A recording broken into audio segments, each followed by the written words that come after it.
கந்தசாமி அவர்கள் ராஜபாளையம் ராஜூஸ் கல்லூரியிலே 2 கந்தசாமிகள். ஒன்று தமிழ் துறை சார்ந்த கந்தசாமி, இப்பொழுது அங்கே அவர் இல்லை. அவர் விரைந்து விரைந்து தமிழ் துறை சார்ந்து, தமிழ் இலக்கியம் சார்ந்து பணியாற்றக்கூடியவர். மற்றொருவர் வரலாற்றுத்துறை சார்ந்த பேராசிரியர் கந்தசாமி. கந்தசாமி என்று பெயர் வைத்தவர்கள் எல்லாம் ராஜபாளையம் ராஜுக்குள் கல்லூரியிலே மிகவும் பிரகாசிப்பார்கள் போல. கல்வெட்டு கந்தசாமி என்று சொன்னால் விருதுநகர் மாவட்டத்தை சார்ந்த அத்துணை தமிழாசிரியர்கள், வரலாற்றுத்துறை பேராசிரியர்களுக்கும் தெரியும். அந்த அளவிலே அவர் கல்வெட்டுகள் சார்ந்து, குறிப்பாக நடுகர்கள் சார்ந்து ஆய்வு செய்திருக்கிறார். அவருடைய சொந்த ஊர் ஈரோடாக இருந்தால் கூட, ஈரோடு வாசவி கல்லூரியிலே அவர் பயின்றால் கூட அவருடைய பணி என்பது ராஜபாளையம் ராஜுக்கல் கல்லூரியிலேயே 17 ஆண்டுகளாக தொடர்ந்து வருகிறது. அவருடைய இளம் முனைவர் பட்ட ஆய்வு, எம்ஃபில் பட்ட ஆய்வேடு ஈரோடு மாவட்ட நடுகர்கள், முனைவர் பட்ட ஆய்வேடு மேற்கு தமிழகத்திலே நடுகள் வழிபாட்டு முறைகள். அவருடைய அதாவது நடுகள் ஒரு 2-3 ஆண்டுகளுக்கு முன்னாடி எல்லாம் எந்த செய்தித்தாளை திருப்பினாலும், தினமணி, தினமலர், ஒரு வாரத்திற்கு அல்லது ஒரு மாதத்திற்குள் ஒரு செய்தி நடுகள் கண்டுபிடித்த ஒரு ஆய்வாளர் பட்டியலில் அவர் இருப்பார். அந்த நடுகளோடு அவருடைய படமும் அவர் அந்த நடுகளை குறித்து விவரித்திருக்கக்கூடிய செய்தியும் செய்தித்தாளிலே இருக்கும். தன்னை தொல்லியல் சார்ந்தும் வரலாறு சார்ந்தும் தன்னை மிகப்பெரிய பணியில் ஈடுபடுத்திக் கொண்ட ஒரு நல்ல வரலாற்று பேராசிரியர் என்றுதான் அவரை சுட்ட வேண்டும்.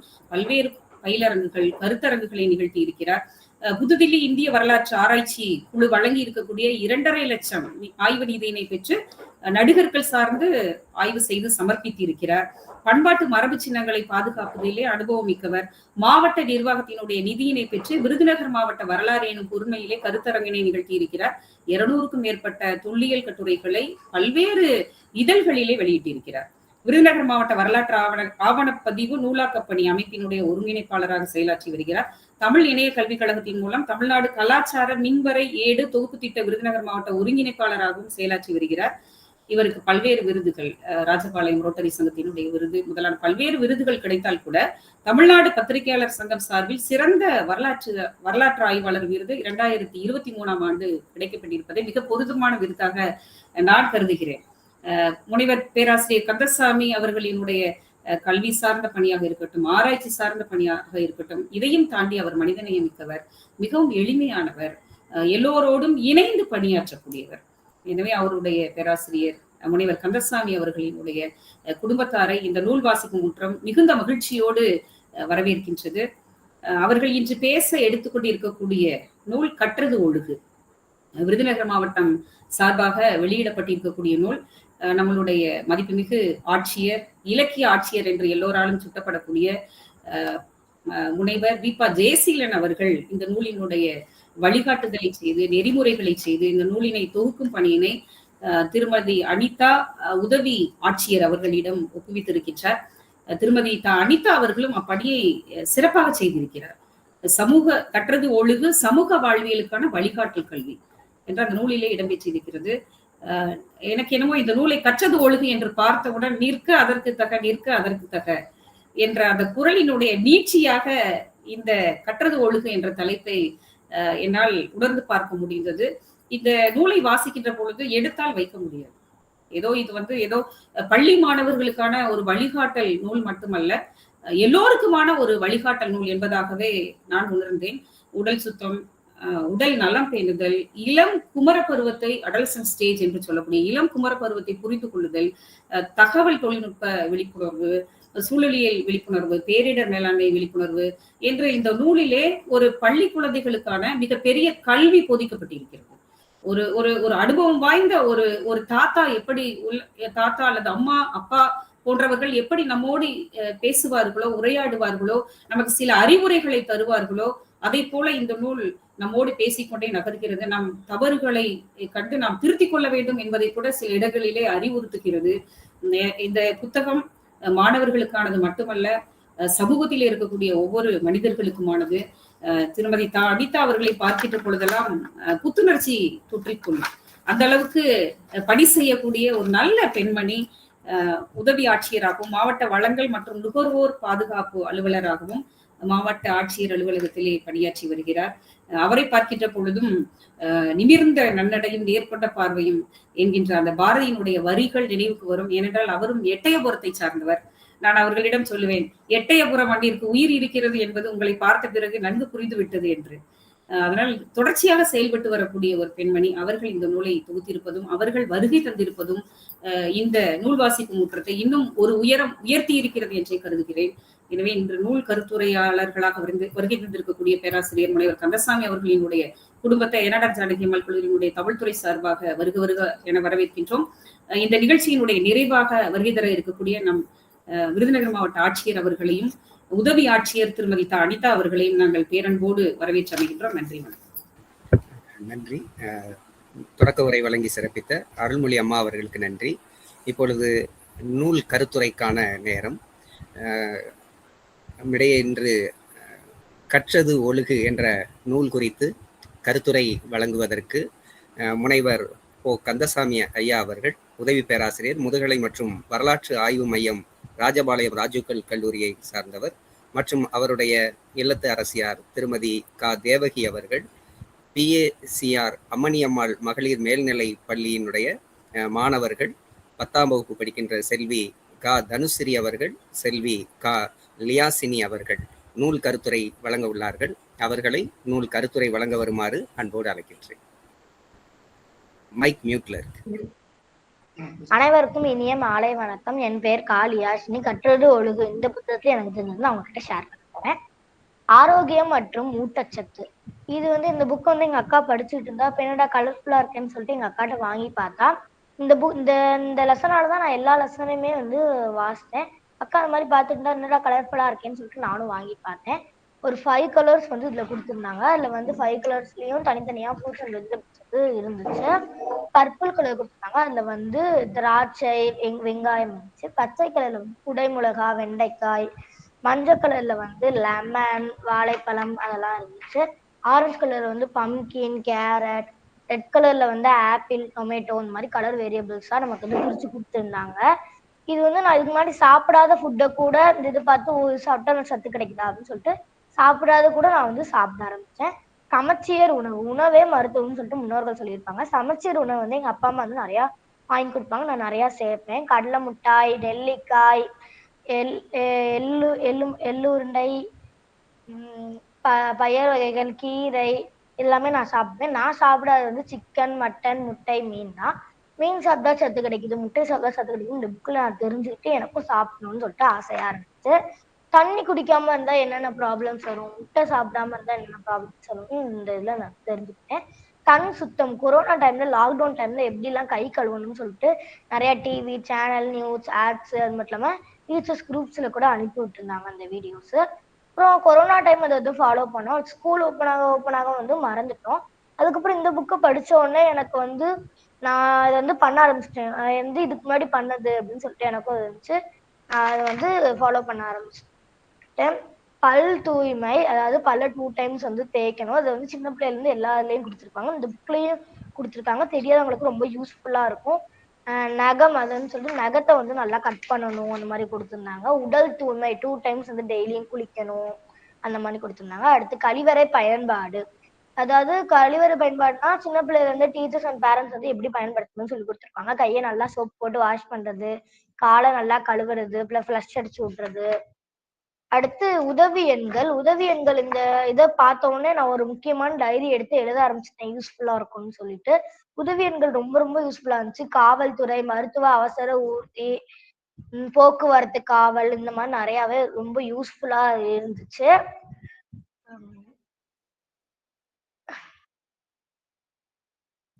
வாய்ப்பு கொடுத்த அருள்மொழி மேடம் அவர்களுக்கும் இந்த புத்தகத்தை வெளியிட்ட மாவட்ட ஆட்சித்தலைவர் அவர்களுக்கும் மிக்க நன்றி. என் உரையை கேட்டுக்கொண்ட அனைவருக்கும் மிக்க நன்றி.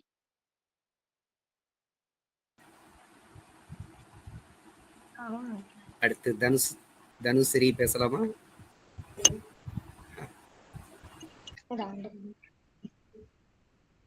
Good evening to my well wishers.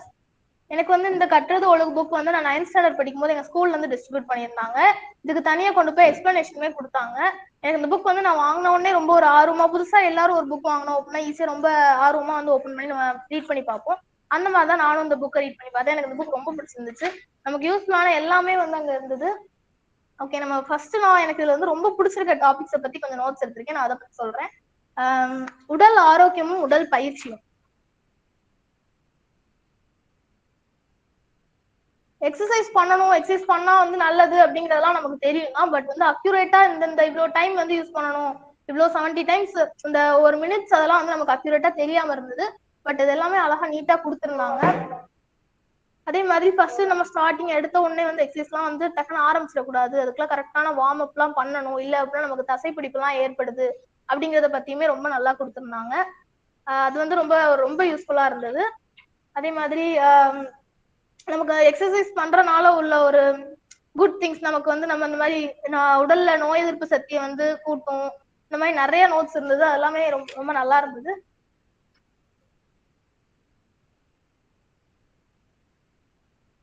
Next வந்து அடிப்படை முதலுதவி. இது வந்து எங்க வீட்டுல நான் என்ன நடந்தாலும் ஒரு சின்ன சின்ன பூச்சி கடிச்சாலுமே டக்குன்னு அந்த புக்கை தான் எடுத்து வந்து ரெஃபர் பண்ணி அம்மாவுக்கு ரெமடிஸ் எல்லாம் சொல்லுவேன்.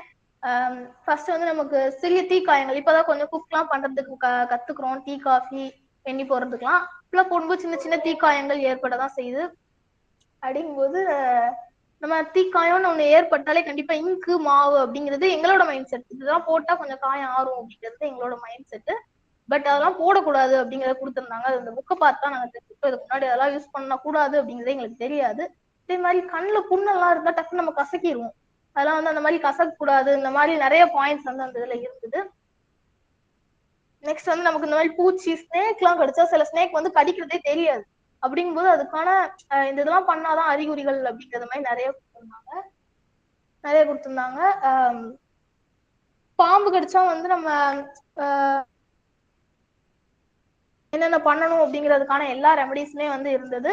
குளவி மற்றும் தேல் எல்லாம் கடிச்சா வந்து ஒரு நல்ல ஒரு கிளீனான ஆப்ஜெக்ட் வச்சு அதோட கொடுக்கெல்லாம் வந்து எடுக்கணும் அப்படிங்கறதெல்லாம் கரெக்டாவே கொடுத்துருந்தாங்க. அதெல்லாம் நம்ம பண்ணதே கிடையாது, பட் அதை பார்த்து நிறைய தெரிஞ்சுக்கிட்டோம். நெக்ஸ்ட் வந்து குழந்தைகளின் உரிமைகள். குழந்தைகளுக்கு உரிமை இருக்கு அப்படிங்கிறது தெரியும், பட் எந்தெந்த உரிமை இருக்கு அப்படிங்கறத பத்தி அவ்வளவா எதுவுமே தெரியாது. அதை புக்ல நிறையவே கொடுத்துருந்தாங்க. அதுல நல்லா ரீட் பண்ணேன். சுகாதாரம், கல்வி உரிமை, சரிவிகித உணவு, உறங்குவதற்கு நல்ல இடம், அடிப்படை பள்ளி கல்வி, இந்த மாதிரி நிறையவே கொடுத்துருந்தாங்க. அதே மாதிரி குழந்தைகளுக்கான உதவி எண், இது நமக்கு வந்து அந்த அளவு மனப்பாடமா தெரியாது, அதெல்லாம் வந்து நல்லாவே கொடுத்துருந்தாங்க. பாதுகாப்பு, புறக்கணிப்பு, சுரண்டல் மற்றும் பாகுபாடு ஆகியவற்றிலிருந்து குழந்தைகளின் பாதுகாக்க வேண்டும், அதெல்லாம் வந்து நிறைய கொடுத்திருந்தாங்க. பங்கேற்பை பத்தியும் நிறைய கொடுத்திருந்தாங்க. அதே மாதிரி இந்தியாவின் குழந்தை உரிமைகள் அப்படின்னு ஒரு தனி பாட் கொடுத்திருந்தாங்க. அந்த பாட்டுல கல்வி, உறைவிடம், இந்த மாதிரி கண்ணியமான வாழ்க்கை, நல்ல குடிநீர் மற்றும் உணவு, பாதுகாப்பான சுற்றுச்சூழல் அப்படிங்கறத பத்தியுமே நிறையவே கொடுத்திருந்தாங்க. அதே மாதிரி குழந்தை திருமணம் அந்த சைல்டு மேரேஜ் ஆக்ட் இருக்கு அப்படிங்கிறது நமக்கு தெரியும், பட் அது எந்த இயர் வந்தது அதெல்லாம் வந்து நமக்கு தெரியாது. அதை பத்தி நிறைய கொடுத்திருந்தாங்க. அதே மாதிரி 18 இயர்ஸ் வந்து முழுசா முடியாத கேர்ள்ஸோ இல்ல 20 இயர்ஸ் முழுசா முடியாத பாய்ஸோ வந்து மேரேஜ் பண்ணிக்க கூடாது அப்படிங்கறத பத்தி நிறைய பேசியிருந்தாங்க. இது மாதிரி வறுமை, இதெல்லாம் வந்து குழந்தைகள் திருமணத்திற்கான காரணங்கள். வறுமை, பாரம்பரியம் மற்றும் பண்பாடு, கல்வி இல்லாமை, பாலின சமத்துவமை, சட்ட பாதுகாப்பின்மை, இதை பத்தி குழந்தைகளுக்கு இந்த குழந்தை திருமணம் நடக்கிறதுனால நமக்குள்ள ஒரு பாதிப்புகள், அதை பத்தி நிறைய கொடுத்திருந்தாங்க. பள்ளி படிப்பு அப்படின்னு இருக்கிறது, மன ரீதியான பாதிப்பு, இளம் வயது மகப்பேறு சார்ந்த சிகிச்சைகள், இந்த மாதிரி நிறைய கொடுத்திருந்தாங்க. அதுக்கடுத்து புத்தக வாசிப்பு, இது என்னோட ஒரு ரொம்ப ஃபேவரட்டான பார்ட். இது புக் ரீட் பண்றது அப்படின்னா எங்க வீட்டுல நிறைய புக்ஸ் எல்லாம் இருக்கும், அப்பா எல்லாம் ரீட் பண்ணுவாங்க. அதெல்லாம் நான் என்னைக்குமே நான் போய் ரீட் பண்ணதும் கிடையாது, அதெல்லாம் பார்த்ததும் கிடையாது. பட் புக் ரீடிங் அப்படிங்கிறதுக்கு இந்த கட்டுறது ஒழுகு புக் தான் ஒரு பெரிய எக்ஸாம்பிள். நான் ஃபர்ஸ்ட் இந்த புக்கை தான் ரீட் பண்ண ஆரம்பிச்சேன். இந்த ஒரு புக்கை படிச்சு நமக்கு இவ்வளவு தெரியுது அப்படிங்கும்போது இன்னும் நிறைய புக்ஸ் ரீட் பண்ணா இன்னும் நிறைய தெரிஞ்சுக்கலாம், நிறைய ஜெனரல் நாலேஜ் வளரும் அப்படிங்கிறத நான் இதுல புரிஞ்சுக்கிட்டேன். நம்மளோட ஆர்வத்துக்கு ஏற்ற மாதிரி புக்ஸ் எல்லாம் எடுத்து படிக்கணும், நாங்க படிக்க எதுவா இருந்தாலும் நமக்கு புரியுற மொழியில படிக்கணும் அப்படிங்கிற மாதிரி நல்லா சொல்லியிருந்தாங்க. நம்ம ஏஜுக்கு தகுந்த மாதிரி புக்ஸ் எல்லாம் எடுத்து ரீட் பண்ணா நல்லா நிறைய யூஸா இருக்கும் அப்படிங்கிறத பத்தி பேசியிருந்தாங்க. இந்த புக்கை வந்து எங்களுக்கு டிஸ்ட்ரிபியூட் பண்ண டிஸ்ட்ரிக்ட் கலெக்டர் சாருக்கு ரொம்பவே தேங்க்யூ, ரொம்ப யூஸ்ஃபுல்லா இருந்தது எங்க லைஃப்க்கு. அண்ட் அனிதா மேம்க்கும் அருள்மொழி மேம்க்கும் ரொம்ப தேங்க்யூ. எனக்கு இந்த ஆப்பர்ச்சுனிட்டி கொடுத்த எல்லாத்துக்குமே ரொம்ப தேங்க்யூ. நான் பேசுறது நீங்க உட்காந்து கேட்டுட்டு இருக்கீங்க, எல்லாத்துக்குமே தேங்க்யூ. நன்றி. தனுஸ்ரீ அவர்களை தொடர்ந்து கந்தசாமி ஐயா அவர்களினுடைய இல்லத்தரசியார் தேவகி அம்மா அவர்கள் பேசுவார்.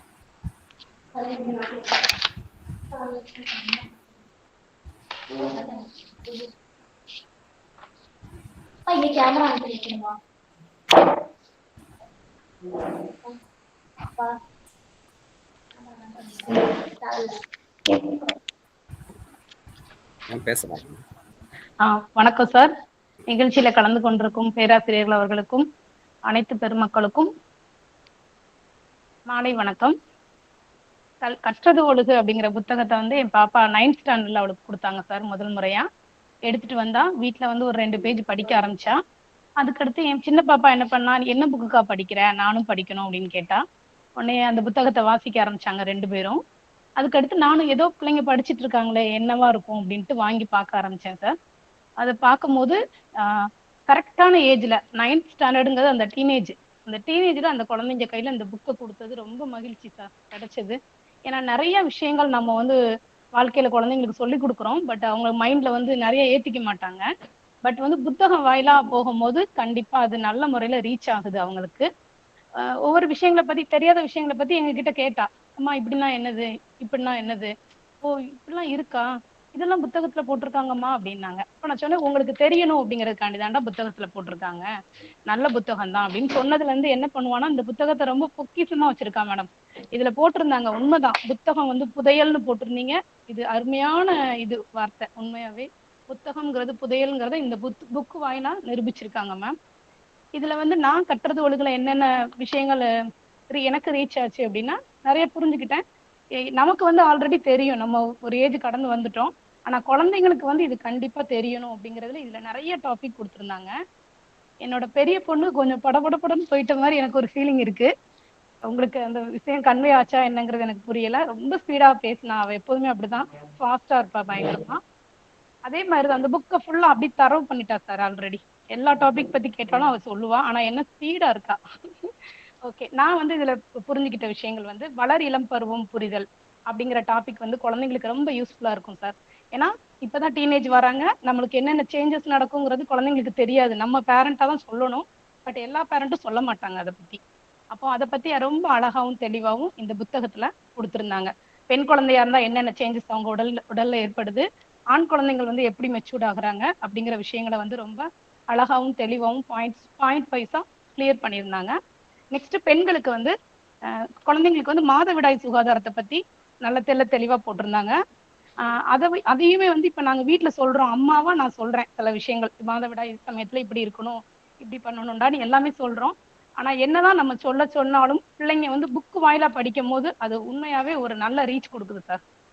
அம்மா பரவாயில்லையம்மா, புக்ல இருக்கப்படினா நம்ம நடந்துக்கிறோம் அப்படின்னு ஒரு சாட்டிஸ்ஃபை கிடைக்குது அவங்களுக்கு. ஓகே, அம்மா கரெக்டா தான் சொல்லியிருக்காங்க இப்படி நடந்துக்கணும்னு, இது புத்தகத்திலயும் இருக்கு அப்படிங்கிறது வந்து எல்லா குழந்தைங்களுக்கும் புரியுற வகையில இருக்கு சார். அதுவும் ரொம்ப நல்ல விஷயமா இருந்துச்சு. சானிட்டரி நாப்கின் வந்து எப்படி பயன்படுத்துறது, அதை எப்படி டிஸ்போஸ் பண்றது, அந்த டைம்ல எவ்வளவு சுத்தமா இருக்கணும், அந்த டைம்ல பிள்ளைங்களுக்கு வரக்கூடிய பிரச்சனைகள் பத்தியும் போட்டிருந்தாங்க. ஒரு ஹெட்ஏக்கா இருக்கட்டும், ஸ்டொமக் பெயினா இருக்கட்டும், இந்த மாதிரி விஷயங்கள் எல்லாமே அதுல போட்டிருந்தாங்க தெளிவா. அதுக்கடுத்து நெக்ஸ்ட் ஒரு முக்கியமான டாபிக் பாத்தீங்கன்னா ரத்த சோகைங்கிற டாபிக் வந்து மெயினா நிறைய ப்ராப்ளம்ஸ் வந்து ரத்த சோகையால தான் சார் வருது. அது எனக்கு இதுல பிடிச்சதே இந்த டாபிக் தான் சார் ரொம்ப பிடிச்சிருந்துச்சு. ஏன்னா டெய்லி ஸ்கூல்ல பாத்தீங்கன்னா 3 or 5 குழந்தைங்க வந்து காலையில மயங்கி விழுறாங்க. என்ன அப்படின்னா உணவு வந்து காலையில சாப்பிட முடியல அவங்களால, டிஃபன் சீக்கிரமே ஸ்கூல் போறதுனால சாப்பிடாம போதுமான சத்து கிடைக்காம மயங்கி விழுறாங்க. இந்த மாதிரி விஷயங்கள் பத்தி, ஏன் ரத்த சோகை வருது, என்னென்ன சத்து குறைபாட்டினால வருது அப்படிங்கறத வந்து ரொம்ப கிளியரா பாயிண்ட் வைஸா அழகா கொடுத்திருந்தாங்க. அதுக்கு நம்ம என்னென்ன ஃப்ரூட்ஸ் எடுத்துக்கணும், என்னென்ன ரெமடிஸ் எடுத்துக்கணும் அப்படிங்கறத பத்தி நல்லா தெளிவா, அது வந்து சமச்சீர் உணவுலையும் போட்டிருந்தாங்க. நெக்ஸ்ட் வந்து இதுலயும் இந்த மாதிரி வந்துருந்துச்சு. அப்ப ரத்த சோகை பத்தி, அதுக்கு அந்த இரும்பு சத்து கிடைக்கணும் அப்படிங்கறத பத்தியும் போட்டிருந்தாங்க. அந்த ரத்த சோகை இல்லாத குழந்தைங்க எப்படி இருக்கும், ரத்த சோகையால பாதிக்கப்பட்ட குழந்தைங்களுக்கு என்னென்ன அறிகுறிகள் இருக்கும், அந்த ரத்த சோகைக்கு ஏற்படக்கூடிய காரணங்கள் என்னென்ன அப்படிங்கறத பத்தி நல்லா தெளிவா, இரும்பு சத்து குறைபாடு, உதிரப்போக்கு, குடல் புழு, அப்புறம் வந்து வயிறு மற்றும் குடல் வியாதிகள், இந்த மாதிரி இருக்கிற பிள்ளைங்களுக்கு வந்து அவங்களுக்கு தான் இந்த மாதிரி ரத்த சோகை ஏற்படுது அப்படிங்கறத பத்தி கொடுத்திருந்தாங்க. அதுக்கான அறிகுறிகள்னு சொல்லி ஒரு 10-12 பாயிண்ட் வரைக்கும் கொடுத்திருந்தாங்க சார். இப்போ சில நேரம் நகங்கள்ல வந்து வெள்ளையா ஒரு கோடு விழுந்திருக்கும். அப்புறம் வந்து உடல் ரொம்ப எப்பவுமே பிள்ளைங்க சோர்வா இருக்கிறது, தலை சுத்துற மாதிரி ஃபீல் பண்றது, உதடு வெடிக்கிறது, இது எல்லாமே ரத்த அணுக்கள் கம்மியா இருக்கனாலதான் அப்படிங்கிற விஷயங்கள் குழந்தைங்களுக்கு தெரியாது. ஆனா இந்த புத்தகம் படிக்கும் போது தெரிஞ்சுக்கிறாங்க. இன்னொரு பெரிய விஷயம், இந்த புத்தகம் வாயில நான் என்ன லிசன் பண்ணிக்கிட்டேன் அப்படின்னா, எல்லா டாபிக்கு கீழேயும் அவங்க வந்து உங்களுக்கு தெரியுமா அப்படின்னு ஒரு விஷயம் கொடுத்திருக்காங்க சார். Excellent sir. ஏன்னா எல்லா விஷயத்த பத்தியும் உங்களுக்கு தெரியுமான்னு சொல்லி நமக்கு தெரியாத விஷயத்த தெளிவா அழகா ரீச் பண்ணியிருந்தாங்க சார். இப்ப ரத்த சோகைனா அதனால எத்தனை குழந்தைங்க பாதிக்கப்பட்டிருக்காங்க இந்த இயர்ல அப்படிங்கிற மாதிரி ஒவ்வொரு இடத்துலயும் ஒவ்வொருட டாபிக் கீழையும் கொடுத்துருக்காங்க. அது ரொம்ப புரியுற வண்ணமா நல்லா இருந்துச்சு. அப்புறம் ரத்த சோகைக்கான சிகிச்சை முறைகளை பத்தியும் கொடுத்திருந்தாங்க.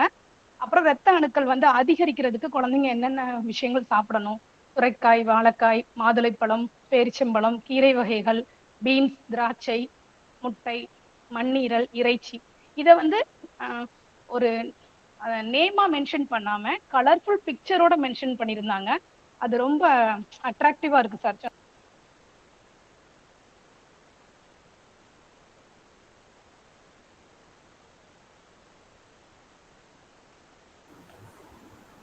சரி, என்னாச்சு மேடம்? கட் ஆயிடுச்சா? Kandasamy sir, Kandasamy sir. ஐயா மேடம் வந்துட்டாங்க மேடம், உள்ள வந்துட்டாங்க. பேசுங்க. Okay ma'am. அதாவது ரத்த அணுக்களை அதிகரிக்கிறதுக்கு என்னென்ன ஃபுட்ஸ் எடுத்துக்கிட்டா ரத்த அணுக்கள் அதிகரிக்கும் அப்படிங்கிற விஷயங்கள் பத்தி அழகா கொடுத்திருந்தாங்க மேம். அதுல இறைச்சி, மண்ணீரல், முட்டை, பீன்ஸ், திராட்சை பழம், சுரைக்காய், வாழைப்பழம், மாதுளைப்பழம், பேரிச்சம்பழம், கீரை வகைகள் இதெல்லாம் சேர்த்துக்கிட்டா குழந்தைங்களுக்கு வந்து நம்ம ரத்த சோகைங்கிற ஒரு வியாதியே இருக்காது. ஓகேவா? அப்போ அதை ரொம்ப பிக்சரைசேசிங்ல அழகா கொடுத்திருந்தாங்க.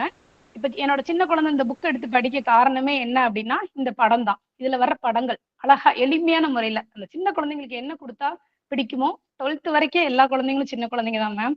அதனால இந்த புக்கை பார்க்கும்போது அதுகளுக்கு ஒரு ஆசை வந்து படிக்க ஆரம்பிச்சிட்டாங்க. அதனால ரத்த சோகை பத்தி ரொம்ப அழகா இருந்துச்சு. எனக்கு பிடிச்ச டாபிக்கும் அதுதான் மேம். அடுத்து வந்து கைபேசியும் பயன்படுத்தும் விதமும் அப்படின்னு சொல்லி கொடுத்திருந்தாங்க. கைபேசி பயன்பாடு வந்து கரெக்ட் தான், ஓகே தான். இப்ப வந்திருக்கு கைபேசி. ஆனா நல்ல விஷயங்கள் நிறைய இருந்தாலும் கெட்ட விஷயங்கள் வந்து ரொம்ப அதிகம் இருக்கு மேம். அதை அக்செப்ட் பண்ணணும். நானே இந்த கைபேசியால நிறைய பாதிக்கப்பட்டிருக்கேன் மேம்.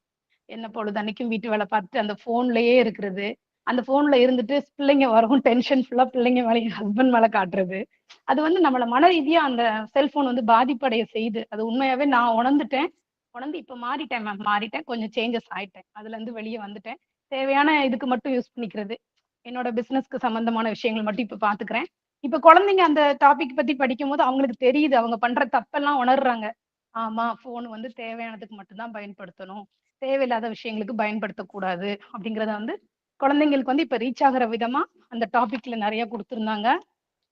அடுத்து வந்து துன்புறுத்தலின் போது பாதுகாத்துக் கொள்வது எப்படி. பெண் குழந்தைகள் மேக்சிமம் இதை பெண் குழந்தைகள் தான் துன்புறுத்தலுக்கு ரொம்ப ஆளாகிறாங்க. மன ரீதியா, உடல் ரீதியா, பேச்சு, ஒருத்தவங்க கஷ்டப்படுற மாதிரி பேசுறது, இது எல்லாமே பெண் குழந்தைகளுக்கு தான் இந்த பாதிப்பு இருக்கு. இதுல அவங்க எப்படி தற்காத்து கொள்றது அப்படிங்கறத பத்தி ரொம்ப தெளிவாவும் நீட்டாவும் இந்த புத்தகத்துல கற்றது ஒழுகுங்கிற புத்தகத்துல கொடுத்திருந்தாங்க மேடம். உடல் ரீதியான துன்புறுத்தல், பாலியல் துன்புறுத்தல்கள், உணர்வு ரீதியான துன்புறுத்தல்கள், வாய்மொழி துன்புறுத்துதல். இப்போ ஒரு பேரண்டா இருந்தாலுமே நம்ம திட்டுறதுமே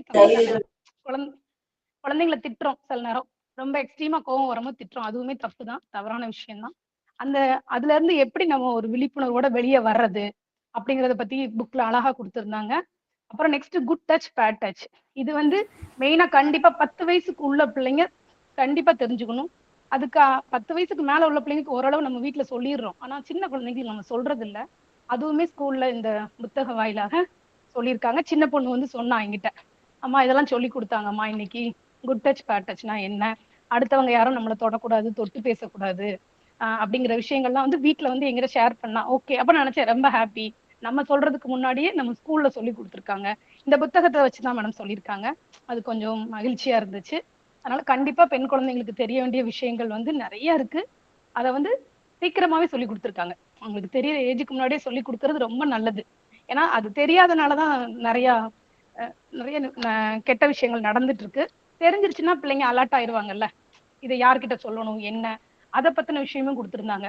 இந்த மாதிரி துன்புறுத்தல்கள் பெண் குழந்தைகளுக்கு ஏற்பட்டா இதை யார்கிட்ட நம்ம தெரியப்படுத்தணும், என்னென்ன ரீதியில.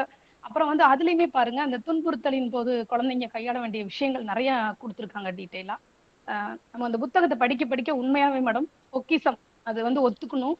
அப்புறம் உங்களுக்கு தெரியுமா அதுலயும் கொடுத்திருக்காங்க, எத்தனை குழந்தைங்க பாதிக்கப்பட்டிருக்காங்க அப்படிங்கிற டீட்டெயில்ஸ் ரொம்ப அழகா தெளிவா இருந்துச்சு, ரொம்ப யூஸ்ஃபுல்லா இருந்துச்சு மேம். அடுத்து நெக்ஸ்ட் வந்து பூமியை வந்து பசுமையாகவும் தூய்மையாக வைத்துக் கொள்ள உதவுங்கள்னு சொல்லி போட்டிருக்காங்க. இது கண்டிப்பா நம்ம எல்லாராலையும் தான் இது செய்ய முடியும். உண்மை அதுதான். இப்போ டஸ்ட்பின் வச்சிருக்கோம் வீட்ல. ஆனா நம்ம எல்லா குப்பையும் ஒன்னதான் போடுறோம். குப்பைக்காரங்க சொல்லிக்கிட்டே இருக்காங்க, அக்கா பிரிச்சு வைங்க, அக்கா பிரிச்சு வைங்கக்கான்னு சொல்றாங்க. ஆனா கேட்க மாட்டேங்கும். இப்ப நம்ம பாப்பா வந்து நம்ம கிட்ட சொல்லும் போது அது ஷேமா இருக்கு. ஐயோ நம்ம இப்படி பண்ணிட்டோமே. இப்போ வந்து நாங்க ஆக்சுவலா பிளாஸ்டிக் கவர் எல்லாம் தனியா போடுறோம். அப்புறம் மக்கும் குப்பை, மக்கா குப்பைன்னு பிரிச்சு வெஜிடபிள்ஸ் வேஸ்ட், ஃபுட் வேஸ்ட் எல்லாம் தனியா ஒரு பாக்ஸ்ல போட்டு வைக்கிறோம். கவர், கேரி பை அதெல்லாம் தனியா வைக்கிறோம். ஆனா நாங்க வந்து எங்க வீட்டு முறைப்படி பாத்தீங்கன்னா மேம், மஞ்சப்பை யூஸ் பண்ண ஆரம்பிச்சு நாங்க 10 வருஷம் ஆச்சு மேம். எங்க போனாலும் மஞ்சப்பை தான். கந்தசாமி சார் வந்து எங்க போனாலும் மஞ்சப்பை இல்லாம போக மாட்டாரு. துணிப்பை இல்லைன்னா மஞ்சப்பை. எங்களையும் அப்படி மாத்திட்டாங்க. அதனால ஓரளவு நமக்கு இந்த டாபிக் பார்க்கும்போது சந்தோஷமா இருக்கு. நம்ம இதெல்லாம் மெயின்டைன் பண்றோம். இன்னும் இதை மெயின்டைன் பண்ணணும் அப்படிங்கிற விஷயம் வந்து ஒரு ஊண்டுதலா இருக்கு. குழந்தைங்களுக்கு இந்த மாதிரி விஷயங்கள் எல்லாம் கொடுத்து ஆக்டிவிட்டிஸ் பண்ண சொல்லியிருக்காங்க. மக்கும் குப்பை, மக்கா குப்பை பிரிங்க. இதனால என்னென்ன நம்ம நடக்குது, நமக்கு கடல்ல குப்பை அழுந்தாங்கல்ல மேம் ரீசெண்டா, அவ்வளவு குப்பைகள், அவ்வளவு ஃபிஷஸ் வந்து உயிரிழந்துச்சு அப்படின்னு சொல்லி காட்டினாங்க. ரொம்ப மனசு வருத்தமா தான் இருக்கு. இப்பவும் வெளி இடத்துல சில இடத்துல கேரி பேக் கொடுக்கும் போது தவிர்க்க முடியாத சூழ்நிலையில வாங்கிடுறோம். ஆனா மனசு வருத்தமா இருக்கு, நம்ம யூஸ் பண்ணக்கூடாது அப்படிங்கிற ஒரு உணர்வு இந்த விஷயம் கொடுக்குது. நெக்ஸ்ட் வந்து லாஸ்டா நான் பேசக்கூடிய டாபிக் வந்து மின் சேமிப்பு மற்றும் மின் பாதுகாப்பு பத்தி மேம். அதை பத்தியும் புத்தகத்துல கொடுத்திருக்காங்க. மொத்தம் இந்த புத்தகத்தை படிச்சாலே ஓரளவு நம்ம 80% ஒரு நல்ல மனிதர்களா வாழலாம். ஒரு நல்ல மனிதனா வாழ்றதுக்கு இந்த புத்தகம் வந்து கண்டிப்பா பெரும் பெரும் முயற்சி மேடம். எல்லாரும் படிக்கணும் அப்படிங்கிறது என்னோட விருப்பம்.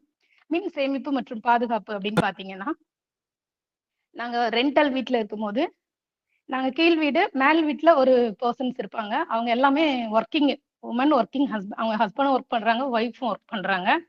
அங்க அவங்க மாமியார் மட்டும் தான் வீடை பார்த்துட்டு இருக்காங்க. என்ன பண்ணுவாங்க அப்படின்னா, எல்லாரும் வேலைக்கு கிளம்புனதும் ஃபேன் போட மாட்டாங்க, லைட் போட மாட்டாங்க. ஏன்னா அவங்களுக்கு அது தேவையில்லை. இயற்கையாவே அவங்களுக்கு எல்லா வென்டிலேஷனும் வீட்டுக்குள்ள இருக்கு. நான் வந்து கரண்ட் பில் கட்டுவேன். 300 ரூபாய், 350, 400 வரைக்கும் கட்டுவேன். மாடி வீட்டுல கரண்ட் பில்லே வராது. அப்ப பாட்டிட்ட போய் கேட்பேன், பாட்டிமா என்ன கரண்ட் பில்லே வரல அப்படின்ட்டு. ஆனா சொல்லுவாங்க, இல்லப்பா எதுக்குடா தேவையில்லாம ஃபேன் போட்டுட்டு, காத்து இருக்கு, இந்த ஜன்னலை திறந்தா காத்து வருது. அவங்க கிட்ட வந்து அந்த விஷயம் நான் ரொம்ப லிசன் பண்ணி கத்துக்க ஆரம்பிச்சு, நெக்ஸ்ட் மந்த்ல இருந்து பாத்தீங்கன்னா எனக்கு இந்த வாஷிங் மிஷின், ஃப்ரிட்ஜுக்கு மட்டும் தான் கரண்ட் பில் போற மாதிரி பாத்துக்குவேன். கொஞ்சம் மின் சேவிங் பண்ணி ஒரு 150 வரைக்கும் நான் சிக்கனம் பண்ண ஆரம்பிச்சேன். இப்போ நம்ம இப்போ புது வீட்டுக்கு வந்தாலுமே டக்குன்னு குழந்தைங்க அந்த ஆஃப் பண்ணணும், சுவிட்ச் ஆஃப் பண்ணணும். ஒரு ரூம் விட்டு வெளியே வந்தா என்னெல்லாம் பண்ணிட்டு வரணும். அப்புறம் பொது இடங்கள்ல வந்து தேவையில்லாம தெரியாத ஒரு விஷயத்த போய் நம்ம ஆன் பண்ணவோ ஆஃப் பண்ணவோ பண்ணக்கூடாது.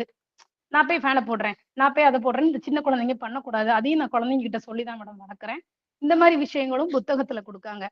இதை விட வேற எந்த விஷயமே எனக்கு தெரிஞ்சு இல்லை மேடம். இந்த புக்கை படிச்சாலே நம்ம வந்து 80% ஒரு நல்ல மனிதரா வாழலாம் அப்படின்னு சொல்லி நான் அண்டர்ஸ்டாண்ட் பண்ணிக்கிட்ட விஷயம்.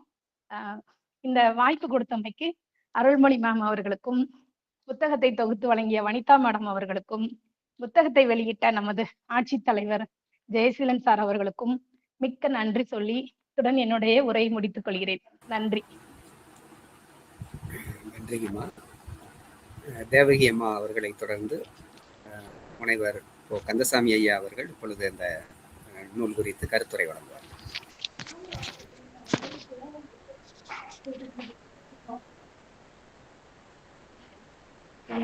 மேடம் கொஞ்சம் நேரம் ஆயிடுச்சு நினைக்கிறேன், சீக்கிரம் முடிச்சிடுறேன். ஏன்னா அவங்க கொஞ்சம் எடுத்துட்டாங்க. இப்ப இந்த புத்தகத்தை பத்தி நம்ம எடுத்து சொல்ல போறோம்னா, நம்ம இந்த புத்தகம் கற்றது ஒழுகு அப்படிங்கிற அனுபவம் இருக்கு. அருள்மொழி வழக்கும் தெரியும். பேசுறோம் அப்படின்னு பார்த்தோம்னா இந்த விஷயங்களை வந்து நம்ம ஒரு புக்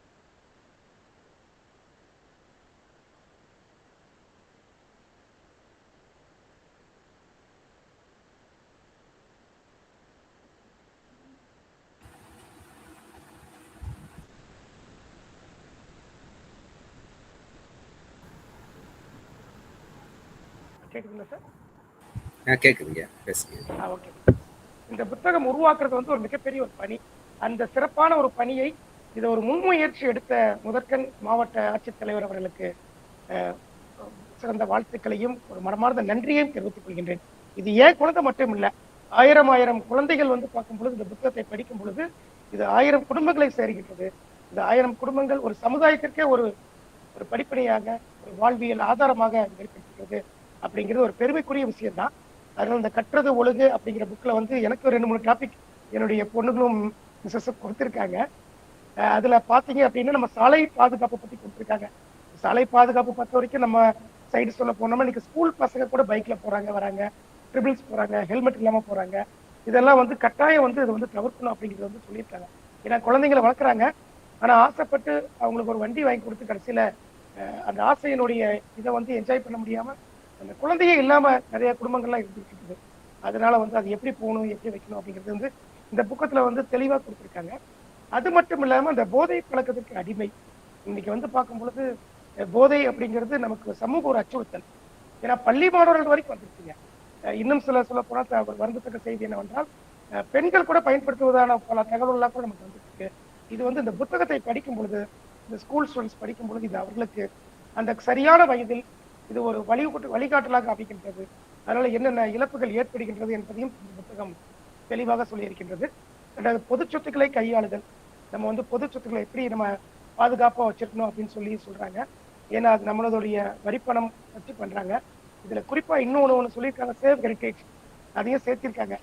பொதுவாக நமது வரலாற்று சின்னங்கள் இதை நான் பார்க்கும்போது சார் இதையும் பரவாயில்ல இதையும் தவிர்க்க இல்லாம சேர்த்திட்டாங்க அப்படிங்கிறது ஒரு மிகப்பெரிய ஒரு மகிழ்ச்சி. ஏன்னு பாத்தீங்கன்னா இன்றைக்கு நமது கட்டி காத்த வரலாற்று சின்னங்களை இன்றைக்கு எத்தனையோ இடங்கள்ல வந்து பார்க்கும்பொழுது சேதப்பட்டு சிதலப்பட்டு மிகச்சிறிய ஒரு சரியான ஒரு பாதையை நோக்கி போலங்க. ஏன்னா வரலாறு அழிக்கின்றது. இப்ப நேற்று கூட ஸ்ரீவில்லிபுத்தூர்ல ஒரு இடத்துக்கு போயிருந்தோம், கோட்டை வாசல் அப்படின்ட்டு, கோட்டத்தல வாசல்ல. அங்க போய் பக்கத்துல பாத்தீங்கன்னா ஒரு சின்ன ஒரு அருமையான ஒரு மண்டபம், அது லைக் தட் திருமலை நாயக்கர் மண்டபம் போன்ற ஒரு காட்சி அளிக்கக்கூடிய ஒரு மண்டபம் சிதலம் அடைஞ்சிருக்கு. அங்க வந்து பார்த்தா நிறைய கோயில் சிற்பங்கள் தூண்கள்லாம் வந்து கிடப்புல போட்டிருக்காங்க. அதுல 3 தூண்கள் அந்த கிடப்புல இருக்கும்போது அதுக்கு மேலேயே குப்பையை போட்டிருக்காங்க. ரொம்ப கஷ்டமா இருந்தது.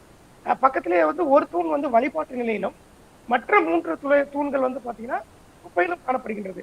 இது மக்களுக்கு பாருங்க, ஒரு தூணை வந்து ஓட்டமட முனியாண்டி அப்படிங்கிற பேர்ல டெய்லியும் பூஜை வச்சு சாமி கும்பிட்டுருக்காங்க.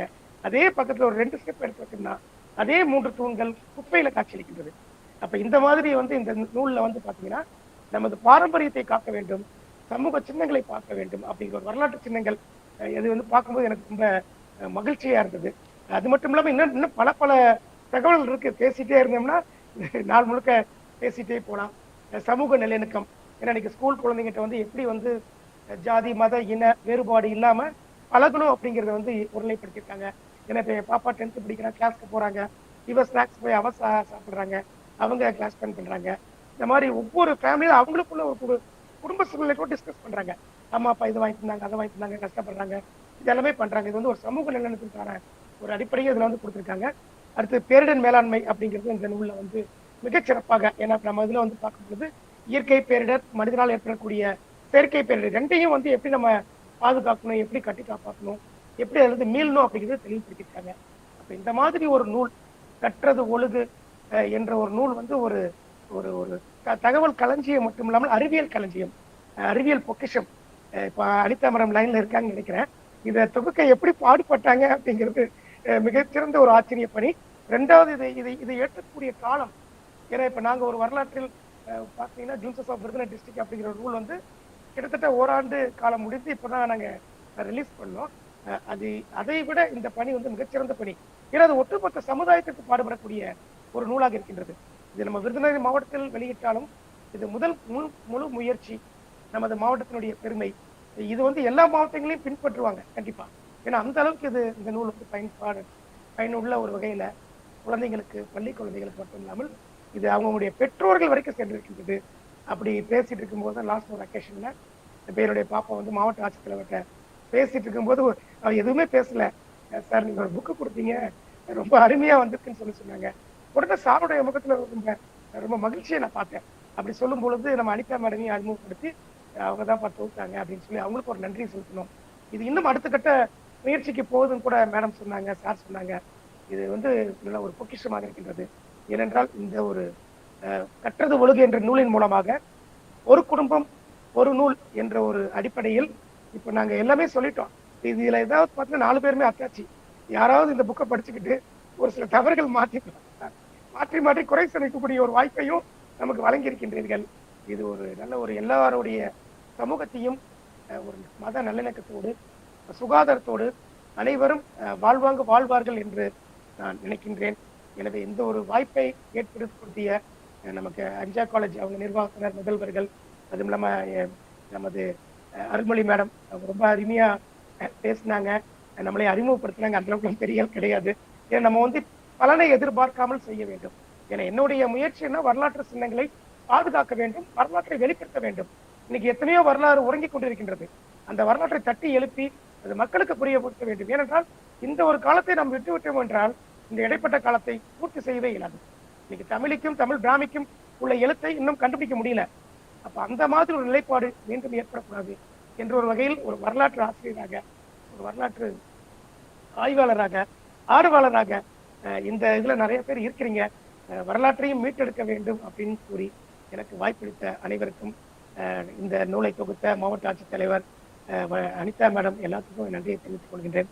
இதுல நிறைய பேர் வெளிநாட்டுல இருந்து கலந்துக்கிட்டாங்க. பட் அவங்களுக்கும் வந்து பாத்தீங்கன்னா இன்னைக்கு டைம் அநேகமா அன்டைம் இருக்கும். இருந்த போதிலும் கூட இந்த நிகழ்ச்சியை, எங்கள் குடும்பத்தை வாழ்த்தி வணங்க வேண்டும் என்று நாங்கள் கூறிக்கொண்டு எனக்கு வாய்ப்பளித்தமைக்கு நன்றி. வணக்கம். நன்றிங்கய்யா. ஒரு சிறப்பான நூல் குறித்த கருத்துரை. ஒரு குடும்பம் ஒரு நூல் என்பதற்கேற்ப, ஏன்னா ஒரு நூல் என்பது ஒரு நூல் அல்ல, வாசிக்கின்ற ஒவ்வொருவருக்கும் ஏற்ப அது உருமாறுகின்றது. அந்த வகையில் இப்போ 4 பேர் பேசின பொழுதும் கவனித்திருந்தோம் என்றால் தெரியும். லியாசினி அவர்கள் பேசுகின்ற பொழுது அது குழந்தைகளை கவருகின்ற ஒரு நூல், வண்ணமயமாக அமைந்து அவருடைய மொழியில சொல்றதா இருந்தால் கலர்ஃபுல்லாக இருக்கக்கூடிய ஒரு நூல். அதில் இருக்கக்கூடிய உணவுப் பொருட்கள் அதெல்லாம் பற்றி ரொம்ப லயித்து மிக அழகாக பேசினார்கள். அவர்களுக்கு நன்றி. அதுபோல தனுசிரி அவர்கள் பேசுகின்ற பொழுது அவருடைய மன உலகத்திற்கு ஏற்ப அது நூல் படிப்பதற்கான ஒரு ஆர்வத்தை தூண்டிய ஒரு நூல் என்றும் அவர் பேசினார். உடற்பயிற்சி உள்ளிட்ட முதலுதவி என்று ஒவ்வொன்றையும் அறிமுகம் செய்து அந்த அடிப்படைகளை நாம் வாழ்க்கையின் மகிழ்ச்சிக்கு எவ்வாறு எடுத்துக்கொள்ள வேண்டும் என்பதை அவர் அறிந்ததை பேசினார். எனவே அவருக்கேற்ப அந்த நூல் உருமாற்றம் அடைந்திருக்கிறது. அதுபோல தேவகி அம்மா அவர்கள் பேசுகின்ற பொழுது குழந்தைகளினுடைய ஐயங்களை தீர்த்து அதற்கான தெளிவு குறித்த உரையாடலை உருவாக்குவதற்கான ஒரு நூலாக அவர்களுக்கு இருந்திருக்கிறது. குழந்தைகளினுடைய ஆரோக்கியத்தை பேணுகின்ற ஒரு தாய் மருத்துவராக அந்த நூலில் இருந்து தான் பெற்ற அந்த மருத்துவம் குறித்த கருத்துக்களை எல்லாம் மிக அழகாக எடுத்து பேசினார்கள். அம்மா அவர்களுக்கும் நன்றி. அதுபோல நான் ஐயா அவர்களுடைய பேச்சை எதிர்பார்த்தேன். மிகச்சரியாக அவரும் ஒரு வரலாற்று ஆய்வாளராக இருக்கின்ற காரணத்தினால் அந்த வரலாற்று சின்னங்களை எவ்வாறு அவமதிக்கிறோம் என்கின்ற அந்த நூலுக்குள் அமைந்திருக்கின்ற அந்த கருத்து அவருடைய மனதை தொட்டு அதோடு தொடர்புடைய நிறைய சிந்தனைகளை ஐயா அவர்கள் மூலமாக இப்போ கேட்க முடிந்தது. எனவே அவர்களும் மிகச்சிறப்பாக அந்த நூலில் இருந்து கருத்துக்களை எல்லாம் எடுத்து வழங்கினார்கள். அந்த குடும்பத்தினருக்கு நன்றியை தெரிவித்துக் கொள்கின்றோம். அனிதா அம்மா அவர்கள் இணைப்பில் இணைந்திருக்கின்ற பட்சத்தில் அவர்கள் இந்த நூலுக்கான தொகுப்பு மற்றும் அதனுடைய உருவாக்கம் குறித்த உரையை வந்து நமக்கு இங்கே வழங்குவார்கள். அனிதா மேடம். சார் வணக்கம் சார். பேசுறேன்னு சொல்லியிருக்காங்க சார். இப்போ சார் 2 minutes 3 minutes ஜாயின் பண்ணிடுவாங்க சார்.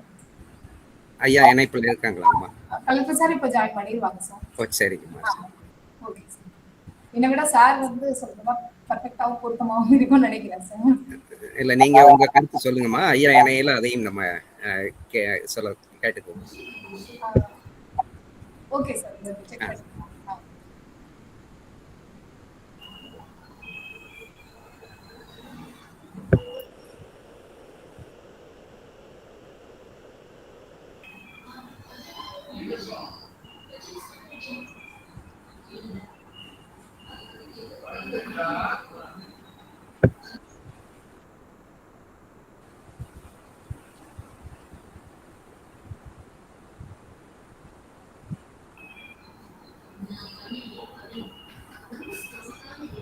மேடம் வரண்டி வேணா குணசீலன் சார் மாவட்ட ஆட்சியர் ஐயா இணைப்பில் இணைந்து கருத்துரை வழங்கவும் உள்ளார். அதற்கு முன்னதாக நம்முடைய மலேசியா இப்போ ஆசிரியர் பயிற்சி கழகத்தினுடைய மேனாள் பேராசிரியர் குணசீலன் சுப்பிரமணியன் ஐயா அவர்களை இந்த நிகழ்வு குறித்து கருத்துரை வழங்குமாறு அன்போடு அழைக்கின்றேன். அனைவருக்கும் இனிய மாலை வணக்கம். 214வது வாசிப்பு முற்றத்தில் இணைந்துள்ள அனைவருக்கும் என்னுடைய வணக்கத்தையும் வாழ்த்தையும் தெரிவித்துக் கொள்கின்றேன். இன்று கற்றது ஒழுகு என்ற தலைப்பிலான ஒரு தொகுப்பு நூலை முனைவர் போ கந்தசாமி அவர்களின் குடும்பத்தினர் வழங்கிய அந்த முறை மிகவும் அழகாக இருந்தது. ஒரு குடும்பமே சேர்ந்து நூல் வாசித்தது, நமக்கு பகிர்ந்தளித்தது உண்மையிலே பாராட்டுக்குரியது. இந்த நூலை பற்றி சொல்ல வேண்டும் என்றால் உண்மையிலே ஒரு வித்தியாசமான நூலாகத்தான் இது அமைந்திருக்கும் என்று நான் நினைக்கின்றேன். கற்றது ஒழுகு என்பது புதிய ஆத்திசூடியில் நம்முடைய மகாகவி சுப்பிரமணிய பாரதியின் வைர வரிகளை முன்னெடுத்து அதை நம்முடைய மாவட்ட ஆட்சியர் அவர்கள் வழிகாட்டலில் எட்டயபுரத்தைச் சேர்ந்த உதவி ஆட்சியர் தொகுத்திருப்பது உண்மையிலே பாராட்டுக்குரியது. அதே வேளையில கற்றல் முறைப்படி நடக்க வேண்டும், அதுக்கு வள்ளுவரும் சொல்லியிருக்கார், கற்க கசடர கற்பவை கற்றபின் இருக்கு அதற்கு தக அப்படின்னு. ஆக மனிதரிடம் மண்டி கிடக்கின்ற அறியாமையை அகற்றி அறிவொளி பரவ வேண்டும் என்பதுதான் பாரதியினுடைய கனவு. அந்த பாரதியின் கனவை நான் பெற்ற அறிவின் மூலம், அனுபவத்தின் மூலம் பிறருக்கும் சொல்ல வேண்டும் என்பது விருதுநகர் மாவட்ட ஆட்சியரின் கனவு. அந்த வகையில் இந்த நூல் இங்கு தொகுக்கப்பட்டு இருக்கிறது என்று நான் நினைக்கிறேன். இடையிடுக்கு மன்னிக்கணும், மாவட்ட ஆட்சியர் பேசுறாங்க. சரி, நன்றி. நன்றிங்க. மாவட்ட ஆட்சியர் குணசேகரன் ஐயா அவர்களை நிகழ்வுரை கருத்துரை வழங்குமாறு அன்போடு அழைக்கின்றேன். மைக் மட்டும் மியூட்ல இருக்குங்க ஐயா. ஓகே, வணக்கம். இடையூறு பண்றதுக்கு மன்னிக்கிறேன், எனக்கு இன்னொரு கூட்டம் இருக்கு, அதனால நான் ஒரு 5 நிமிஷம் பேசிட்டு போலான்னு பார்த்தேன். இந்த கற்றது ஒழுகு அப்படின்றது குழந்தைகளுக்கு பெரியோர்களினுடைய அனுபவங்களை எடுத்து சொல்வது, குறிப்பாக அறிவுரை சொல்வது. அறிவுரை சொல்வது என்பது நமது மரபில் இருக்கிறது, இருந்தாலும் அதை குழந்தைகளுக்கு பிடிப்பதில்லை. ஏன்னா அவங்களுக்கு எல்லோருமே அறிவுரை தான் சொல்றாங்க. ஆனால் அந்த அறிவுரையை சரியாக பின்பற்றி கொள்பவர்கள் அல்லது அதிலிருந்து 1-2 செய்திகளை தெரிந்து கொள்பவர்களுக்கு சிக்கல்களிலிருந்து வெளியில் வருவதும் சிக்கல்களில் மாட்டிக்கொள்ளாமல் இருப்பதும் ஒரு முக்கியமான ஒன்று என்பதை அவர்களுக்கு தெரிவிப்பதற்கும், குறிப்பாக இளம் பருவத்தில் அவர்களுக்கு வழங்கக்கூடிய பல செய்திகள் மனதில் ஆழமாக பதியும் என்பதற்காகவும் இந்த கற்றல் கற்பித்தலில் பள்ளி பாட புத்தகங்களை தாண்டி அவர்களுக்கு சொல்லித்தர வேண்டிய செய்திகள் நிரம்ப இருக்கின்றன. இன்று குழந்தைகளுக்கு சொல்லித் தருவதற்கு 1000 செய்திகள் இருந்தாலும் அது வரக்கூடிய வழிமுறைகளும் நிறைய இருக்கின்றன. ஆனால் அவற்றில் எவையெல்லாம் தேர்ந்து தெளிந்து அறிந்து கொள்ள வேண்டிய முக்கிய செய்திகள், ரொம்ப முக்கியமானது அவர்களுக்கு எது சொல்லணும்? இன்னைக்கு இணையத்துல போய் தேடுனாங்கன்னா நிறைய தகவல்கள் கொட்டும். ஆனால் அந்த தகவல்கள் எவையெல்லாம் அவர்களுக்கு தேவை, அதில் நல்லனவற்றையெல்லாம் தொகுத்து அல்லனவற்றையெல்லாம் நீக்கி தகவல்களை தருவது என்பது ஒரு மிக முக்கியமான ஒரு செயலாக இருக்கிறது. அதை ஒட்டித்தான் இன்று பல்வேறு புதிய தேடல் பொறிகள், சர்ச் இன்ஜின்ஸ், கூகுள் மாதிரியான தேடல் பொறிகள் தற்பொழுது வழக்கொழிந்து கொண்டிருக்கின்றன. புதிய விதமான செயற்கை நுண்ணறிவு தொழில்நுட்பத்தின் அடிப்படையிலான பொறிகள் தேவையான செய்திகளை மட்டும் கொண்டு வந்து வழங்கக்கூடியது தற்பொழுது புகழ் பெற்றுக் கொண்டிருக்கிறது. இந்த சூழ்நிலையில் குழந்தை செல்வங்களுக்கு அந்த இளம் பருவத்தில் ஊட்டச்சத்து குறித்து அவர்கள் அறிந்து கொள்வது என்பது, குறிப்பாக அவர்களுடைய இரத்தத்தில் இருக்கக்கூடிய இரும்புச்சத்தினுடைய அளவை சரியாக வைத்துக் கொள்வது என்பது எதிர்காலத்தில் அவர்களுடைய உடல் மன வளர்ச்சிக்கும் படிப்பில் அவர்கள் கவனம் செலுத்துவதற்கும், பெண் குழந்தைகள் அடுத்த ஒரு 10 ஆண்டுகளில் எதிர்கால தாய்மார்களாக உருவாகின்ற போது அதற்கான மிக அடிப்படை செயல்கள் இங்கிருந்து தொடங்க வேண்டியது இருக்கிறது. அதே போன்று புதிய சமுதாயத்தை கட்டமைப்பதற்கு நாம் பல்வேறு சமூக மாற்றங்களை குறித்து பேசிக் கொண்டிருக்கின்றோம். குறிப்பாக பிளாஸ்டிக் ஒழிப்பு, ஆற்றலை சேமித்தல், இவற்றையெல்லாம் அவர்களுக்கு இளம் பருவத்தில் எடுத்து சொல்ல வேண்டும். இன்னும் குறிப்பாக சொல்ல வேண்டும் என்றால், சற்று கவனக்குறைவோடு இருப்பவர்கள் பலவற்றை வாழ்க்கையில் இழந்து விடுகிறார்கள், வாய்ப்புகளை இழக்கிறார்கள், ஏன் உயிரை கூட இழந்து விடுகிறார்கள். தமிழ்நாட்டில் மட்டும் ஒரு ஆண்டிற்கு 15,000 பேர் சாலை விபத்துக்களில் மரணம் அடைகிறார்கள். இந்த 15,000 பேர் சாலை விபத்துக்களில் ஒரு நாளைக்கு சராசரியாக 40 - 50 பேர் சாலை விபத்தில் தமிழ்நாட்டில் மரணம் அடைந்து கொண்டிருக்கிறார்கள் ஒவ்வொரு நாளும். இதில் பெரும்பாலான மரணங்கள், இவ்விபத்துகள் எப்படி நடக்குது என்று நம் அந்த புள்ளி விவரங்களை ஆய்வு செய்தால், பெரும்பாலான விபத்துக்கள் கவனக்குறைவு. 70% இந்த சாலை விபத்து மரணம் என்பது இருசக்கர வாகனங்களில் பயணிப்பவர்களால் நிகழ்கிறது. அதில் இருசக்கர வாகனங்கள்ல மது அருந்தி விட்டோ அல்லது தலைக்கவசம் போடாமலோ இறந்து விடுபவர்கள் எண்ணிக்கை அதுல ஒரு 80 விழுக்காடு. எனவே இது போன்ற அடிப்படை பாதுகாப்பு உணர்வுகளை அவர்கள் பெற்றுவிட்டார்கள் என்றால் அவர்களுடைய உயிரை பாதுகாத்துக் கொள்வதற்கும் மற்றவர்களுடைய உயிருக்கு அச்சுறுத்தல் விளைவிக்கக்கூடியவருக்கும் அவர்களுக்கு இளம் பருவத்திலேயே இந்த செய்திகளை கொண்டு தர முடியும். அதைவிட மிக முக்கியமான ஒன்று, வாழ்க்கையில் நிறைய வாய்ப்புகள் இருக்கின்றன. ஒரு பொறுப்புள்ள சமுதாய குடிமகனாக எப்படி இருப்பது என்பதை எல்லாம் எடுத்துச் சொல்வதும். இன்றுதான் நாங்கள் காலையில் குழந்தைகள் மற்றும் பெண்களுக்கு எதிரான குற்றங்கள் தொடர்பான ஒரு ஆய்வுக் கூட்டத்தை நடத்தினோம். அதில் பெண் குழந்தைகளுக்கு எதிரான பாலியல் குற்றங்களை பற்றி நாம் பேசிக் கொண்டிருக்கின்றோம். பெண் குழந்தைகளுக்கு எதிரான பாலியல் குற்றங்கள் என்பது மொத்தம் 100% பெண் குழந்தைகளில் 46% குழந்தைகள் ஏதேனும் ஒரு வடிவத்தில் பாலியல் குற்றங்களை எதிர்கொள்கிறார்கள், பாலியல் சீண்டல்களை எதிர்கொள்கிறார்கள். அதைவிட மிக முக்கியமான ஒரு செய்தி, பாலியல் சீண்டல்கள் பெண் குழந்தைகளுக்கு விட ஆண் குழந்தைகளுக்கு தான் அதிகம் நிகழ்கிறது. 56 விழுக்காடு வாழ்க்கையில் ஏதேனும் ஒரு கட்டத்தில் பாலியல் சீண்டல்களை எதிர்கொள்ளக்கூடியவர்களாக ஆண் குழந்தைகள் இருக்கிறார்கள். இவற்றையெல்லாம் இளம் பருவத்தில் சொல்வது என்பது அவர்களின் மன வலிமை மிகுந்தவர்களாக, இந்த சமுதாயத்தை எதிர்கொள்ளக்கூடியவர்களாக, புதிய சமுதாயத்தை உருவாக்குகின்ற போது மிக அடிப்படையான பிரச்சனைகள் குறித்த புரிதல் கொண்டவர்களாக உருவாக்க முடியும் என்பதற்குத்தான் இந்த கற்றது ஒழுகு என்ற பாரதியாருடைய புதிய ஆத்திச்சூடியினுடைய அடிப்படையில் அவர்கள் நிறைய கற்க வேண்டும், கற்றதன்படி அவர்கள் ஒழுக வேண்டும், கற்றதன்படி அவர்கள் செயல்படுத்த வேண்டும். இதைத்தான் வள்ளுவர் கூட கற்க கசடர கற்பவை கற்றபின் நிற்க அதற்கு தக என்று சொன்னார். அதனுடைய இரட்டை வார்த்தைகள் தான் கற்றது ஒழுகு என்பது. அதை அடுத்த தலைமுறைக்கு கொண்டு செல்ல வேண்டும் என்பதற்காக இந்த நூலை உருவாக்கி இதை செம்மைப்படுத்தி இருக்கிறோம். இப்போது தற்பொழுது இந்த நூலை மறு பதிப்பு செய்வதற்காக கூடுதலான தகவல்கள், கூடுதலான மிக முக்கிய பகுதிகளை எல்லாம் புதிதாக சேர்த்து அதனுடைய கற்றல் ஒழுகு 2வது பதிப்பு விரைவில் வர இருக்கிறது. ஒரு மாணவி சமீபத்தில் நான் ஒரு விழாவில் சந்தித்த போது, இந்த நூல் தனக்கு எவ்வளவு பயனுள்ளதாக இருக்கிறது, ஏதேனும் ஒரு சந்தேகம் வந்தால் அதை போய் நான் எடுத்து படித்து அதை புரிந்து கொள்வதற்கு எனக்கு நம்பிக்கைக்குரிய ஒரு நண்பனாக இருக்கிறது என்று ஒரு மாணவி இந்த புத்தகத்தை பற்றி சொன்னபோது, இத்தனை ஆசிரியர்கள், இத்தனை கல்வியாளர்கள் இணைந்து எழுதிய புத்தகம், இத்தகைய பெருமுயற்சியோடு நமது மாவட்டத்தில் 1,00,000க்கும் மேற்பட்ட குழந்தைகளுடைய கைகளில் கொண்டு சேர்ப்பதற்கு எத்தகைய உழைப்பை எத்தனை பேர் உழைத்தார்களோ அதற்கான பலன் கிடைத்து விட்டதாக அப்போது நான் உணர்ந்தேன்.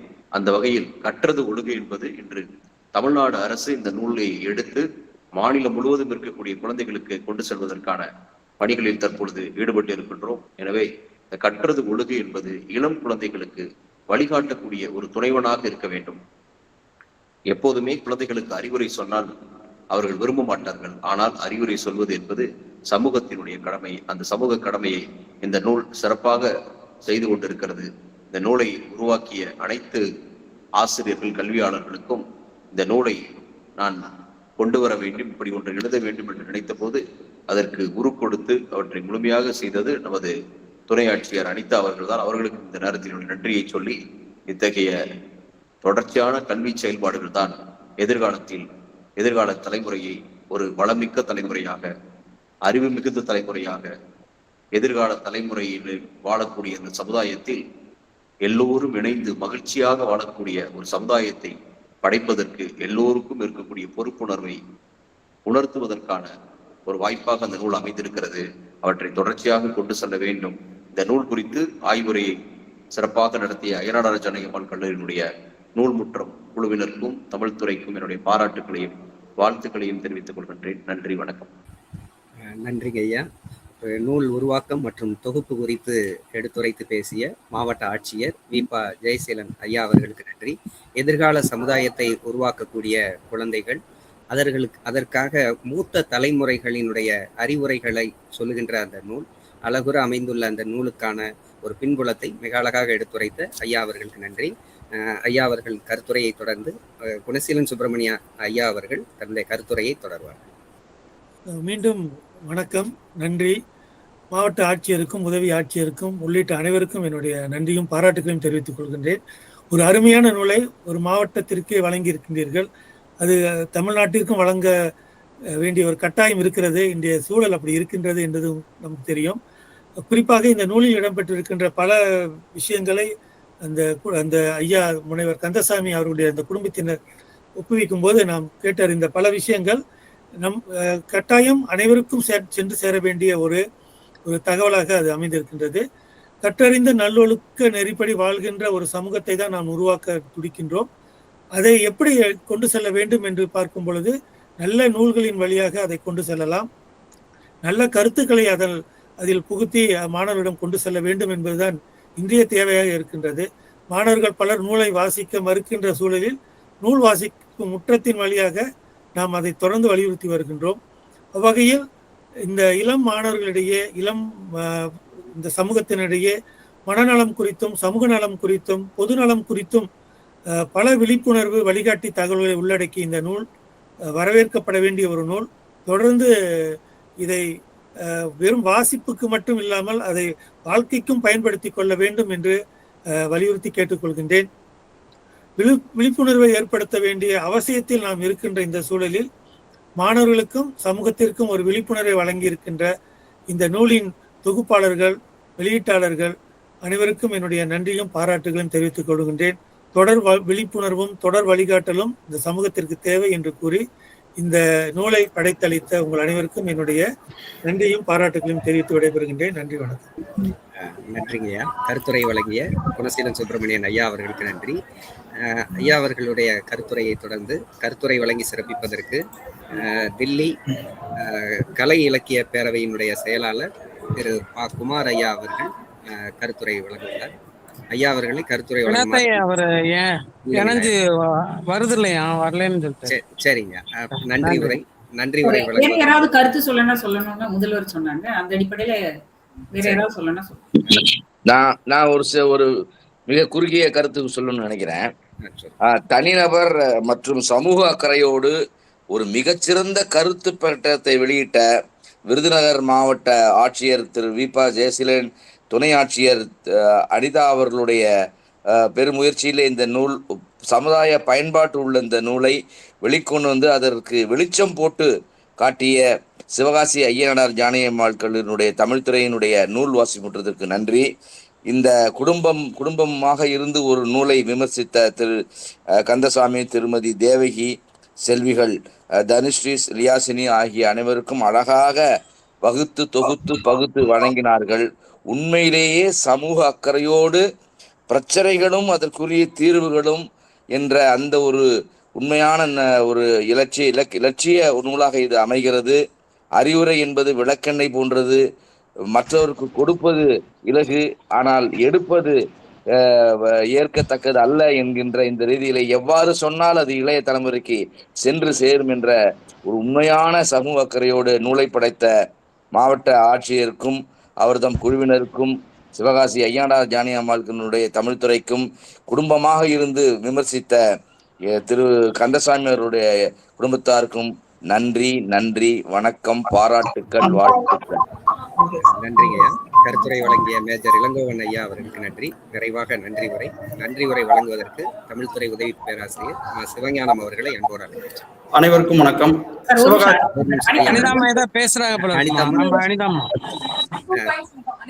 துணை ஆட்சியர் அம்மா அனிதாமா அவர்கள் கருத்துரை வழங்குவார்.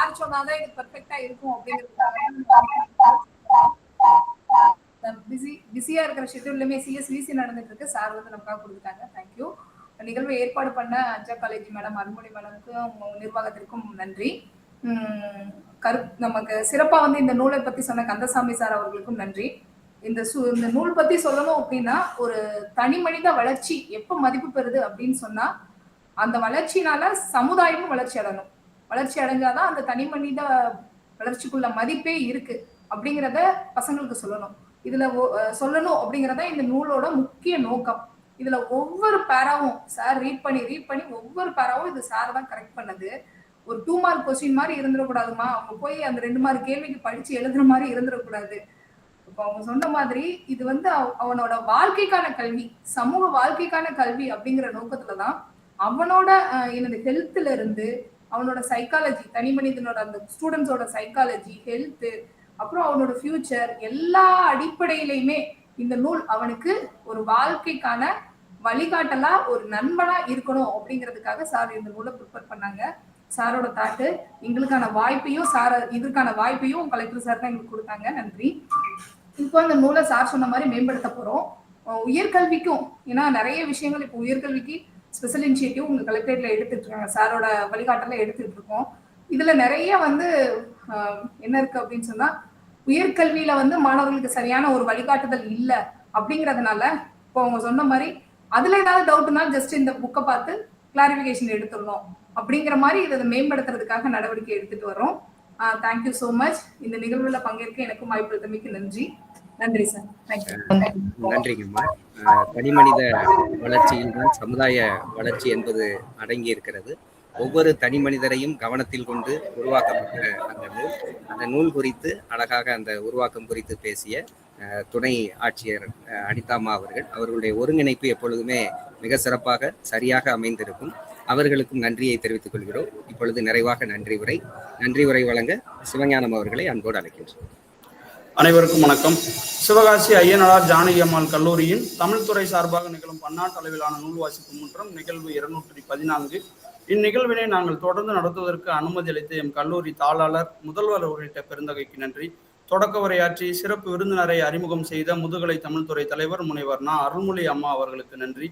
இளநிலை தமிழ்துறை தலைவர் முனைவர் தா. சந்திரகுமார் ஐயா அவர்களுக்கு நன்றி. இன்றைய நூல் கருத்துரையாளராக நம்மிடையே ஒரு குடும்பம் ஒரு நூல் என்னும் பொறுமையில் ராஜபாளையம் ராஜுக்கல் கல்லூரியின் முதுகலை மற்றும் வரலாற்று ஆய்வு மையத்தின் உதவி பேராசிரியர் முனைவர் போ. கந்தசாமி, திருமதி க. தேவகி, 10ஆம் வகுப்பு பயிலும் செல்வி க. தனுஸ்ரீ, 6ஆம் வகுப்பு பயிலும் செல்வி க. லியாசினி ஆகியோர் இணைந்து விருதுநகர் மாவட்ட நிர்வாகம் வெளியிட்டுள்ள கற்றது ஒழுகு மாணவர் விழிப்புணர்வு கையேடு என்னும் நூல் குறித்து சிறப்புரை ஆற்றினார்கள். 5 வண்ணங்களின் பழங்களின் வகைப்பாடு, சரிவிகித உணவுகளின் பயன்பாடுகள், உணவுகள் உண்ணும் முறைமை, உண்ண வேண்டிய உணவுகள், தன் சுத்தம் குறித்த விழிப்புணர்வு, உதவி எண்களினுடைய பட்டியல், ஆர்வமாக புத்தகத்தை கற்க முயன்றமை, உடல் ஆரோக்கியம், உடற்பயிற்சியின் தேவை, பயன்பாடுகள் குறித்த கருத்துகள் அடங்கிய பெட்டகம், உணவு சமைக்கும் போது ஏற்படும் தீ காயங்கள், பாம்பு, பூச்சி, குளவி போன்ற உயிரினங்களின் பிரச்சனைக்கான அடிப்படை முதலுதவிகள், குழந்தைகளுக்கான அடிப்படையான உரிமைகள் குறித்த விழிப்புணர்வு, குழந்தை திருமணத்தால் ஏற்படும் பாதிப்புகள் பற்றிய கருத்தாக்கங்கள், 10 பருவத்தில் கற்றது ஒழுகு புத்தகம் கிடைத்ததால் மகிழ்ந்தமை, புத்தகம் ஒரு புதையல் என்று புத்தகத்தில் இடம்பெற்ற சொல்லாடல், வளரிளம் பருவம், மாதவிடாய், இரத்த சோகை, கைபேசி பயன்பாடும் விதமும், துன்புறுத்தலின் போது காத்து கொள்ளுதல், தொடுதல் உணர்வு, மின் சேமிப்பு மற்றும் பாதுகாப்பு போன்ற தலைப்புகளில் இடம்பெற்ற கருத்துக்களை எடுத்துரைத்தமை, உங்களுக்கு தெரியுமா என்ற தலைப்பில் செய்திகளை எடுத்து கூறியமை, படிக்கும் ஆர்வத்தை படங்கள் தான் ஏற்படுத்தியது என்று சுட்டிக்காட்டியமை, மஞ்சள் பை பயன்பாடு, நல்ல மனிதராக வாழ வழிவகை செய்யும் நூலாக கருதியமை, தனி மனிதன், குடும்பம், சமுதாயம் நோக்கிய பயணமாக இந்நூலை எடுத்துரைத்தமை, சாலை பாதுகாப்பு, போதை பழக்கத்திற்கு அடிமை, பொது சொத்துக்களை கையாளுதல், வரலாற்று சின்னங்கள், சமூக நல்லிலக்கணம், பேரிடர் மேலாண்மை போன்ற தலைப்புகளில் இடம்பெற்ற செய்திகளை சுட்டிக்காட்டியமை, தகவல் களஞ்சியமாகவும் அறிவியல் களஞ்சியமாகவும் விளங்கும் நூல். தங்களின் வரலாற்று தேடல் தொடரட்டும் ஐயா. கற்றது ஒழுகு என்னும் நூலில் இடம்பெற்றுள்ள செய்திகளை குடும்பமாக இணைந்து தெளிவாகவும் விரிவாகவும் எடுத்துரைத்த குடும்பத்தாருக்கு நன்றிகள். இன்றைய நிகழ்வு குறித்து கருத்துரை வழங்கிய மலேசியாவை சேர்ந்த முனைவர் குணசீலன் சுப்பிரமணியன், திரு மேஜர் இளங்கோவன் ஐயா அவர்களுக்கு நன்றி. இந்நிகழ்விற்கு வருகை புரிந்து பெரியோர்கள் கூறும் அறிவுரைகளின் தொகுப்பாகவும் கற்றல் கற்பித்தலின் பயன்பாடு குறித்தும், உடல் ஆரோக்கியம், புதிய சமுதாய கட்டமைப்பு குறித்தும், கவனக்குறைவால் வாய்ப்புகளையும் வாழ்க்கையும் இழக்கும் சூழல், அடிப்படையான பாதுகாப்பு உரிமைகள், பெண் குழந்தைகள் எதிர்கொள்ளும் பாலியல் சீண்டல்கள் குறித்த கருத்துகளால் நூல் உருவாக்கம் பெற்றது குறித்து விளக்கம் அளித்த விருதுநகர் மாவட்ட ஆட்சியர் முனைவர் வி. ப. ஜெயசீலன் மற்றும் தனிமனித வளர்ச்சிக்கான வழிகாட்டல் அடங்கிய கருத்துக்களால் நூல் உருவானது என்று கூறிய துணை ஆட்சியர் முனைவர் அனிதா அம்மா அவர்களுக்கும் நன்றிகள். தொடர்ந்து நூல் வாசிப்பு நிகழ்ச்சியில் பயணிக்கின்ற மலேசியாவை சேர்ந்த முனைவர் அருள்நாதன், திரு மேகவர்ணன் ஜெகதீசன், சிங்கப்பூரை சேர்ந்த முனைவர் ரத்தின வெங்கடேசன், திரு கோவிந்தராஜன், திரு சவுந்தரபாண்டியன், திரு ஆறுமுகசாமி, திரு ராமசாமி ஐயா போன்றோருக்கும் நன்றிகள். இந்நிகழ்வில் இணைந்துள்ள உள்நாடு மற்றும் வெளிநாடு தமிழ் ஆர்வலர்கள், பேராசிரியர்கள், ஆய்வு மாணவர்கள் உள்ளிட்ட அனைவருக்கும் நன்றி. கோடி முறை புரட்டினாலும் கோபிக்காமல் கற்றுத்தரும் ஒரே ஆசிரியர் புத்தகம் என்னும் சிந்தனையோடு மீண்டும் அடுத்த நூல் வாசிப்பு முற்றத்தில் நல்லதொரு நூலோடு சந்திப்போம். நன்றி, வணக்கம்.